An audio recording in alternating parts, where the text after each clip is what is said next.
ही होगा। अच्छा फिर भी तुम कहती हो तो चख लेते हैं।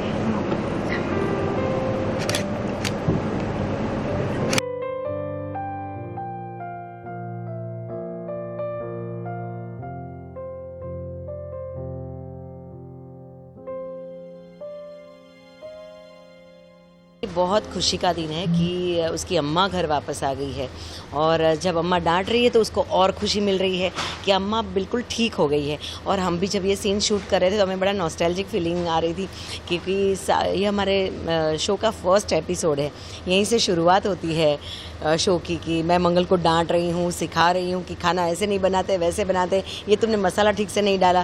कितने टाइम से सिखा रहे हैं, मतलब उसको मैं जो खाने पे भाषण दे रही हूँ तो आज भी मैंने उसको मिनी भाषण दे दिया है और मिनी भाषण सुनते ही वो बहुत खुश हो जाती है कि फाइनली अम्मा इज़ बैक। बिकॉज मंगल हमें जिस हालत से और जिस सिचुएशन से लाई थी वो किसी भी बेटी के लिए, अपनी माँ के लिए सोच ही नहीं सकती। वैसे कि एक तो मेंटल असाइलम, ऊपर से आग लगी थी, तो मतलब कुछ भी हो सकता था और किसी ने मंगल को बताया नहीं था कि मैं कौन सी जगह पे हूँ, किस हालत में हूँ। और कहते हैं ना कि मुझे वहाँ पे आके पटक दिया और अदित भी भ्रम की वजह से सौम्या के चक्कर में आके मुझे वहाँ अपनी माँ को पटक के निकल गया। हालांकि अदित को भी दुख होता होगा लेकिन इंसान को उतना भी नहीं भ्रमित होना चाहिए किसी भी आवरण के पीछे कि वो सच देख ना पाए। और अभी अदित की वैसी हालत हो गई थी तो खैर हमने तो अदित को माफ़ कर दिया। लेकिन यहाँ पे मंगल बोलते हैं ना कि एक सेवियर की तरह आती है और धुआं एकदम आग में से निकाल के मुझे लेकर आती है और घर भी लेकर आती है। और नेक्स्ट मॉर्निंग देखो तो उसके प्यार और केयर की वजह से आज अम्मा ठीक है।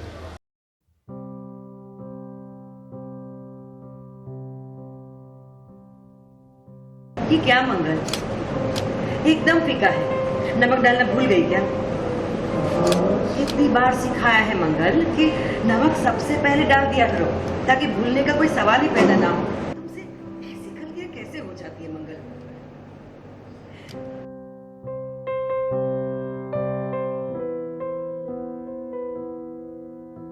कई बार हमने तुम्हें समझाया है कि नमक सबसे पहले ही डाल दिया करो ताकि भूलने का कोई सवाल ही पैदा ना हो।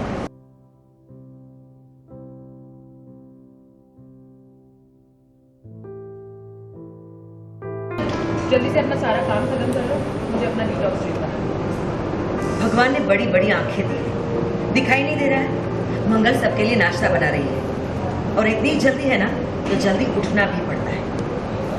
मंगल एक बार सबका नाश्ता बना दे, उसके बाद में आना मन बना।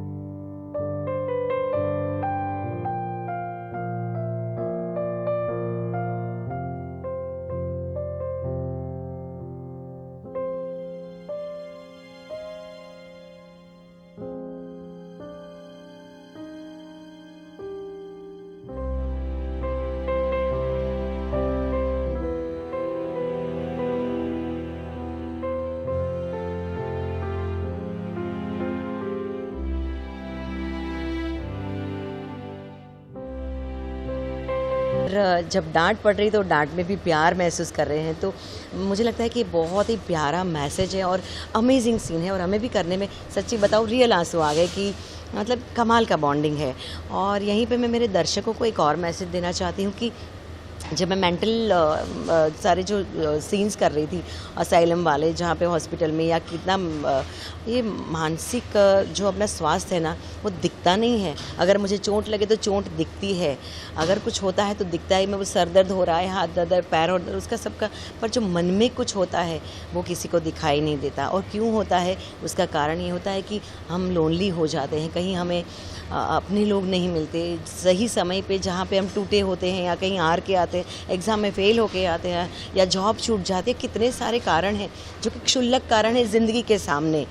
तो उन कारणों से हार के हम घर पे आते हैं और हमारे घर वालों का कहीं जो थोड़ा सा साथ चाहिए वो नहीं मिलता। तो क्योंकि आजकल मैं कहना चाहूँगी कि सब सोशल मीडिया पे इतने बिज़ी हो गए हैं कि ज़िंदा लोगों की परवाह नहीं है। अक्सर पेरेंट्स को भी वृद्धाश्रम में छोड़ के आते हैं या फिर मेंटल असाइलम में या कुछ और। तो मैं सभी को बोल रही हूँ कि सोशल मीडिया तो है, फिर पोस्ट करते रह जाओगे। जब नहीं रहेंगे पेरेंट्स तो पोस्ट करते रह जाओगे कि भाई मिसिंग ये वो फलाना ढिमका। इससे अच्छा है कि जब ज़िंदा है तो अपने माँ बाप की केयर किया करो, उनके साथ रहो, उनके लिए टाइम निकालो। बचपन में आप 1000 टाइम सुसु करते होंगे तब पेरेंट्स गिनते नहीं हैं और आपको कुछ मेमोरी में भी नहीं होता कि 5 साल में उन्होंने कितना सब कुछ आपके लिए किया। लेकिन अभी आपको सब याद है, मैं तुम्हारे लिए साड़ी लाया, तुम्हारे लिए वो लाया, तुम्हारे लिए ये लाया, सब आपको याद है, लेकिन आपके लिए उन्होंने क्या क्या किया आपको याद ही नहीं है। तो खैर वो सब छोड़ो, लेकिन प्लीज़ अपने पेरेंट्स का ध्यान रखो, उनके साथ रहो, उनकी बातों को सुनो और मानो, क्योंकि उनको इतने सालों का तजुर्बा है, तब वो आपको कुछ बोल रहे हैं। वो चाहते हैं कि उन्होंने जो गलतियाँ की वो आप ना करें।